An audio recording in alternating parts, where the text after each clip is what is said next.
بسم اللہ الرحمن الرحیم۔ ایس آر اسٹوڈیو 1 کے ناظرین السلام علیکم۔ آج کا واقعہ ایک چور اور ایک بادشاہ کا ہے۔ کسی زمانے میں ایک چور تھا، وہ بادشاہ کے محل میں چوری کرنے کے ارادے سے گیا۔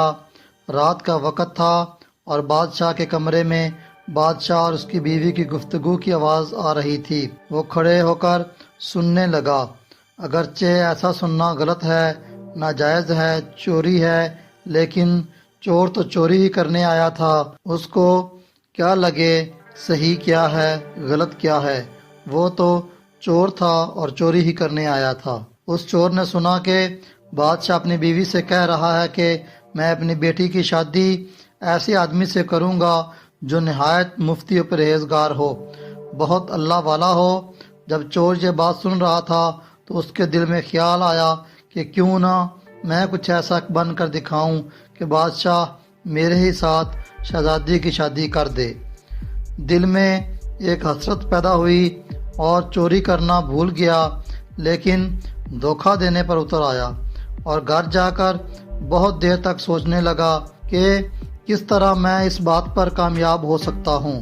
پھر ایک تدبیر اس کے سمجھ میں آئی کہ بادشاہ کے محل کے پاس ایک مسجد ہے، میں جا کر بزرگانہ لباس پہن کر اور ان کی وضاحت اختیار کر کے وہاں دن رات عبادت میں مشغول ہو کر بیٹھ جاؤں تو شاید یہ بات بادشاہ تک پہنچ جائے کہ کوئی آدمی ایسا ہے جو بہت متقی اور پرہیزگار ہے، جو دن رات اللہ تعالیٰ کی بات میں مصروف ہے، تو ہو سکتا ہے کہ بادشاہ کی نگاہ میرے اوپر پڑ جائے اور وہ شہزادی سے میری شادی کر دے اور مجھے شہزادی سے شادی کے لیے چن لیا جائے۔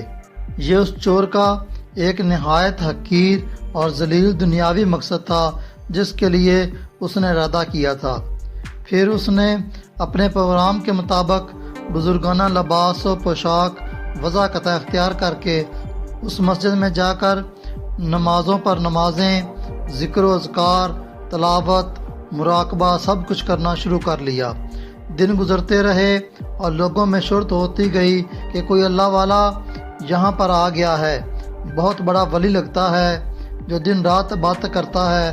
یہاں تک کہ یہ بات بادشاہ تک بھی پہنچ گئی کہ یہاں کوئی اللہ والے نے آ کر ڈیرا لگا لیا ہے، جوان بھی ہے اور عبادت میں ہر وقت مشغول رہتا ہے، تقویٰ طہارت میں بھی بے نظیر ہے۔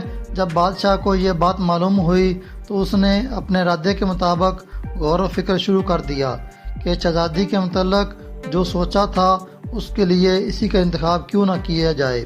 بادشاہ نے اس سلسلے میں گفتگو کے لیے اپنے وزیر کو بھیجا۔ وزیر اس شخص کے پاس پہنچا، وہ بندہ مسجد میں موجود تھا۔ بادب ہو کر بادشاہ کے وزیر نے اس سے کہا کہ میں آپ کی خدمت عالیہ میں بادشاہ کی طرف سے پیغام لے کر آیا ہوں۔ اس نے پوچھا کہ کیا پیغام ہے؟ وزیر نے بتایا کہ بادشاہ نے کئی سال پہلے یہ فیصلہ کیا تھا کہ وہ اپنی بیٹی کا نکاح ایک ایسے شخص سے کریں گے جو بڑا متقی اور پرہیزگار ہوگا، اللہ والا ہوگا، اور اس کی تلاش میں تھے۔ ان کی جو نظر گئی تو نظر انتخاب آپ پر آ کر رک گئی ہے، لہٰذا بادشاہ نے مجھے بھیجا ہے کہ اس سلسلے میں آپ سے گفتگو کروں۔ یہ شخص جو دراصل اسی تمنا و آرزو میں بیٹھا تھا کہ بہت دیر تک وزیر کی گفتگو سنتا رہا۔ اس کے بعد اس کی آنکھوں سے آنسو جاری ہو گئے۔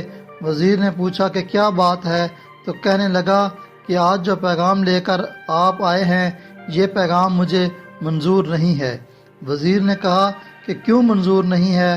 اس شخص نے کہا کہ دیکھیے، میں صاف صاف بات آپ کو بتا دیتا ہوں کہ میں اصل میں ایک چور تھا۔